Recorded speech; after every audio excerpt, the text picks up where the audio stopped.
इस वीडियो में आपको इस पाठ में आए प्रश्नों के लिखित उत्तर मिलेंगे। नमस्कार सभी को, हिंदी कला केंद्र में आपका स्वागत है। अगर आप इस चैनल पर नए हैं तो पहले इसको सब्सक्राइब करें व बेल आइकन को दबाना ना भूलें ताकि नए वीडियो का नोटिफिकेशन सबसे पहले आपको मिले। Ticket album. बच्चों, इस पाठ को हमने इसके भाग 1 में पढ़ा व समझा था। अब इसके अभ्यास प्रश्नों को देखते हैं। कहानी से एल्बम पर किसने और क्यों लिखा? तो एल्बम पर नागराजन के मामा जी ने लिखा ताकि उसके एल्बम को कोई चुरा न सके। इसका असर क्लास के दूसरे लड़के लड़कियों पर क्या हुआ? लड़कों ने उसे अपने एल्बम में उतार लिया, लड़कियों ने अपनी कॉपी किताबों में टीप लिया। नागराजन के एल्बम के हिट हो जाने के बाद राजप्पा के मन की क्या दशा हुई? तो ये सब तो आपने पाठ में पढ़ा ही था। नागराजन के एल्बम के हिट हो जाने के बाद राजप्पा के मन की दशा खराब हुई। वह नागराजन को घमंडी कहने लगा, उसे स्कूल जाना खलने लगा और लड़कों के सामने जाने में शर्म आने लगी। एल्बम चुराते समय राजप्पा किस मानसिक स्थिति से गुजर रहा था? एल्बम चुराते समय राजप्पा के मन में ईर्ष्या का भाव था। उसका पूरा शरीर जल रहा था, गला सूख रहा था और चेहरा तमतमा रहा था। राजप्पा ने नागराजन का टिकट एल्बम अंगीठी में क्यों डाल दिया? राजप्पा चाहता था कि पुलिस के आने पर उसके घर में एल्बम ना मिले, इसलिए उसने टिकट एल्बम को पूरी तरह मिटाने के लिए अंगीठी में डाल दिया ताकि पुलिस के हाथ में कोई सबूत ही ना मिले। लेखक ने राजप्पा के टिकट इकट्ठा करने की तुलना मधुमक्खी से क्यों की? तो बच्चों, आपने मधुमक्खी का छत्ता तो देखा ही होगा, जिसमें बहुत सारी मधुमक्खियां मिलकर काम करती हैं और मधुमक्खियों के छत्ते से क्या निकलता है? मीठा मीठा शहद। तो शहद कैसे बनता है? फूलों के रस से। तो मधुमक्खियां फूलों के रस की एक एक बूंद इकट्ठा करके वो मीठा रस बनाती है ना। जिस प्रकार मधुमक्खी फूलों के रस की एक एक बूंद को इकट्ठा करके मीठा शहद तैयार करती हैं, उसी तरह राजप्पा ने भी एक एक टिकट जमा करके अपना एल्बम बनाया था। आपने पाठ में पढ़ा था ना कि राजप्पा किस तरह से दूर दूर जाकर टिकटें इकट्ठा करता था।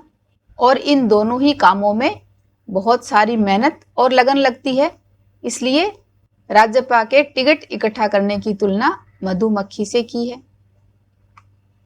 टिकटों की तरह ही बच्चे और बड़े दूसरी चीजें भी जमा करते हैं। सिक्के उनमें से एक है।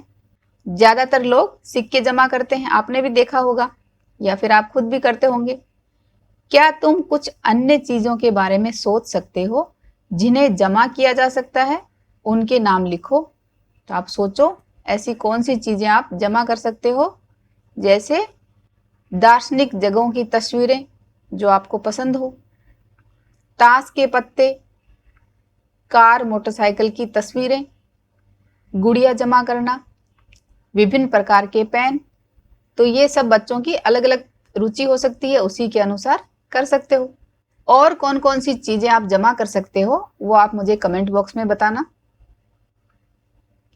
टिकट एल्बम का शौक रखने के राजप्पा और नागराजन के तरीके में क्या फर्क है? तुम अपने शौक के लिए कौन सा तरीका अपनाओगे? राजप्पा ने सारी टिकट अपनी मेहनत और लगन से जमा की थी, वहीं नागराजन को तैयार एल्बम मिल गया था। तो इन दोनों के टिकटें जमा करने के तरीके में अंतर है ना। तुम अपने शौक के लिए कौन सा तरीका अपनाओगे? तो इसके लिए मैं राजप्पा का तरीका अपनाऊंगी, जिसमें बहुत सारी मेहनत और लगन हो। इकट्ठा किए हुए टिकटों का अलग अलग तरह से वर्गीकरण किया जा सकता है, जैसे देश के आधार पर।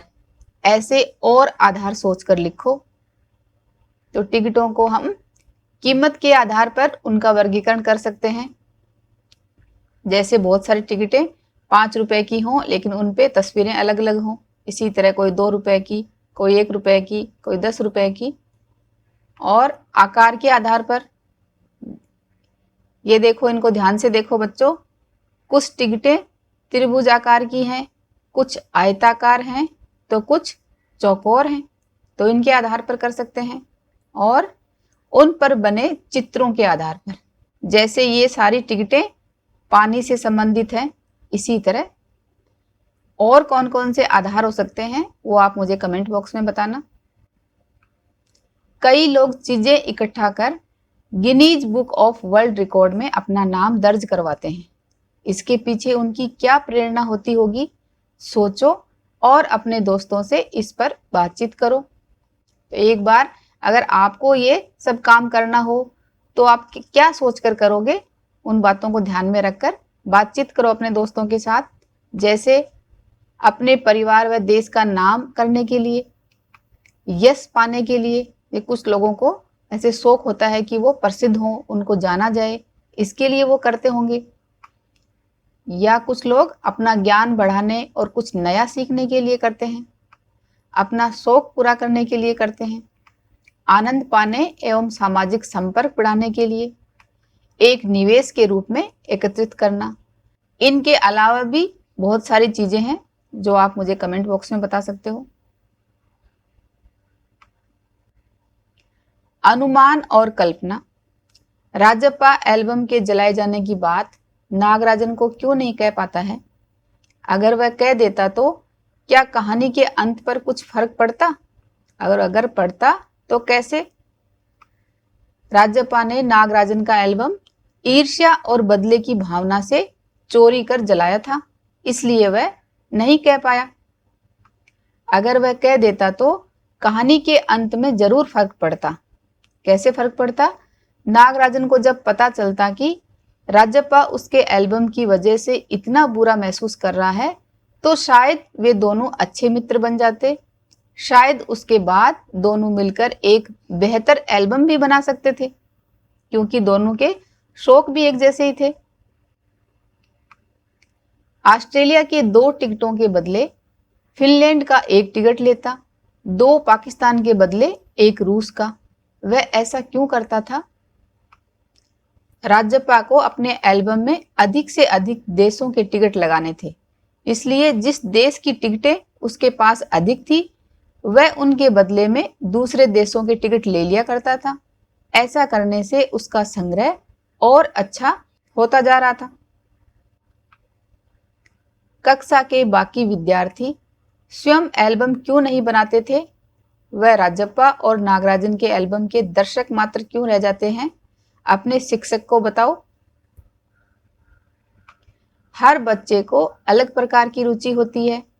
हो सकता है कि उनकी रुचि टिकट एल्बम की बजाय किसी दूसरे कामों में होगी।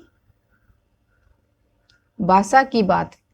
निम्नलिखित शब्दों को कहानी में ढूंढकर उनका अर्थ समझो। अब स्वयं सोचकर इनसे वाक्य बनाओ। तो इसके लिए बच्चों एक बार आप इसके पार्ट 1 में इस कहानी को एक बार फिर से पढ़ो, वहां पर इनका अर्थ आपको समझ आ जाएगा। जैसे खोसना, मम्मी से छिपाने के लिए अनिल ने कहानी की किताब तकिए में खोस दी। जमघट, भीड़, स्कूल में नया झूला लगते ही बच्चों ने उसके पास जमघट लगा दिया, उसके चारों तरफ बहुत सारे बच्चे इकट्ठे हो गए। टंटोलना, किसी चीज को ध्यान से ढूंढना, किसी जगह को ढूंढना या खोजना। अंधेरे में राजू ने अपने थैले से टंटोल कर घर की चाबी निकाल ली। कुड़ना, शहर में बढ़ते प्रदूषण को देख दादाजी का मन कुड़ने लगा। अगुआ, बच्चों को पिकनिक ले जाने के लिए अमिता मैडम अगुआ बनी। पुचकारना, बच्चे के गिर जाने पर मां ने उसे पुचकार कर चुप करा दिया। खलना, शहरों में अब ताजी हवा की कमी बहुत खलने लगी है। हेकड़ी, झूठ बोलने पर पिताजी ने सुमेर की हेकड़ी निकाल दी। कहानी से व्यक्तियों या वस्तुओं के लिए प्रयुक्त हुए नहीं अर्थ देने वाले शब्दों, जो कि नकारात्मक विशेषण हैं, को छांटकर लिखो। तो विशेषण कौन से शब्द होते हैं बच्चों? ऐसे शब्द जो संज्ञा और सर्वनाम शब्दों की विशेषता बताते हैं। यहाँ पर नकारात्मक विशेषण है, तो वो विशेषण लगने से उस शब्द का नेगेटिव अर्थ निकलेगा। उसके बाद उनका उल्टा अर्थ देने वाले शब्द भी लिखो। सबसे पहले आपको कहानी को एक बार फिर से पढ़ना पड़ेगा, उसमें से आप छांटो। जैसे फालतू बातें, पिसड्डी एल्बम, तीखा जवाब, नकलची बच्चे, ईर्ष्यालु राजप्पा। अब इनका उल्टा अर्थ देने वाले शब्द, फालतू बातें इसका उल्टा हो जाएगा काम की बातें, पिसड्डी एल्बम नवीन एल्बम, तीखा जवाब मीठा जवाब, नकलची बच्चे अकलमंद बच्चे, ईर्ष्यालु राजप्पा दयालु राजप्पा। इनके अलावा और शब्द हैं वो आप मुझे कमेंट बॉक्स में बताना। कुछ करने को, मान लो कि स्कूल में तुम्हारी कोई प्रिय चीज खो गई है। तुम चाहते हो कि जिसे वह चीज मिले वह तुम्हें लौटा दे। इस संबंध में स्कूल के बोर्ड पर लगाने के लिए एक नोटिस तैयार करो जिसमें निम्नलिखित बिंदु हो। तो बच्चों, आपको नोटिस लिखना तो आपके व्याकरण में सिखाया होगा। तो नोटिस लिखते समय हमें कौन सी बातों को ध्यान में रखना है? इन 4 बातों को। खोई हुई चीज का वर्णन, सबसे पहले ये बताना है कि आपकी चीज क्या खोई है, कहाँ खोई है, मिल जाने पर कहाँ लौटाई जाए, नोटिस लगाने वाले या वाली का नाम और कक्षा। तो इन बिंदुओं के आधार पर नोटिस तैयार करना है। जैसे KV3 कोलाबा मुंबई। नोटिस किस लिए लगाना है? नाश्ते का डिब्बा गुम है। दिनांक 16 फरवरी 2020। एक लाल रंग का नाश्ते का डिब्बा दिनांक 15 फरवरी 20 को आधी छुट्टी के दौरान स्कूल के पार्क में खो गया है। अगर किसी को लाल रंग का डिब्बा मिले तो उसे कृपया कक्षा 6A या स्कूल के दफ्तर में लौटा दें। लौटाने वाले को एक चॉकलेट दी जाएगी, कनिका 6A। तो इस तरह आपको नोटिस तैयार करना है। डाक टिकटों के बारे में और जानना चाहते हो तो नेशनल बुक ट्रस्ट नई दिल्ली से छपी पुस्तक डाक टिकटों की कहानी पढ़ो। तो उसके लिए आप ये किताब पढ़ सकते हो, या इनके अलावा ये वाली किताबें भी पढ़ सकते हो, आपको इनके बारे में और अधिक जानकारी लेनी हो तो। सुनना सुनाना, राजप्पा और नागराजन की तरह क्या तुम भी कोई गंभीर शौक रखते हो? गंभीर शौक का अर्थ है जिसको आप बहुत लगन के साथ करना चाहते हो। उससे जुड़े किस्से सुनाओ। तो ये सब बच्चों में अलग अलग तरह के शौक होते हैं, तो आप भी अपना शौक जानो और उसके बारे में अपने किस्से सुनाओ। जैसे, हाँ मुझे भी बागवानी और नई नई किताबें पढ़ने का शौक है। कुछ कहानियां सुखांत होती हैं, यानी उनका अंत सुख के साथ सुखद अंत होता है, और कुछ कहानियां दुखांत होती हैं जिनका अंत थोड़ा दुख भरा होता है, जिसको पढ़कर आपके मन को दुख होता है। इस कहानी के अंत को तुम क्या मानोगे, बताओ। तो मेरे हिसाब से ये कहानी दुखांत थी, क्योंकि कहानी के अंत में हमें दुख हुआ कि क्यों राजप्पा ने चोरी करी, और फिर नागराजन का एल्बम भी जल गया और राजप्पा को भी अपना एल्बम देना पड़ रहा था। तो इसमें कहानी में दोनों बच्चे अंत में दुखी थे। तो इस कहानी के अंत में दोनों बच्चे दुखी थे ना, इसलिए ये कहानी दुखांत थी। जिस प्रकार दोनों दोस्तों के बीच टिकट एल्बम के चलते एक होड़ सी लग गई थी, उससे कहानी का अंत दुखद हुआ। पढ़ो और समझो। कुड़ता चेहरा, भूखा चेहरा, घमंडी चेहरा, अपमानित चेहरा, ईर्ष्यालु चेहरा, चालबाज चेहरा, भयभीत चेहरा, रुआंसा चेहरा। तो इन चेहरों को आप इनमें से देखो और समझो। इस कहानी को एक बार फिर से पढ़ें व समझें। क्या आपने कभी किसी का टिकट एल्बम देखा है? अपना किस्सा दोस्तों को बताओ। आप भी अपने किसी शौक को गंभीरता से आगे बढ़ाएं। सुझावों व सुधारों के लिए कमेंट बॉक्स में लिखें। अगर हमारे वीडियो बन ही रहे हैं आपके फेवरेट, तो फिर क्यों ना करें इनको लाइक, सब्सक्राइब और रिकमेंड। हमें और बेहतर बनाने के लिए आप कर सकते हैं कमेंट। धन्यवाद।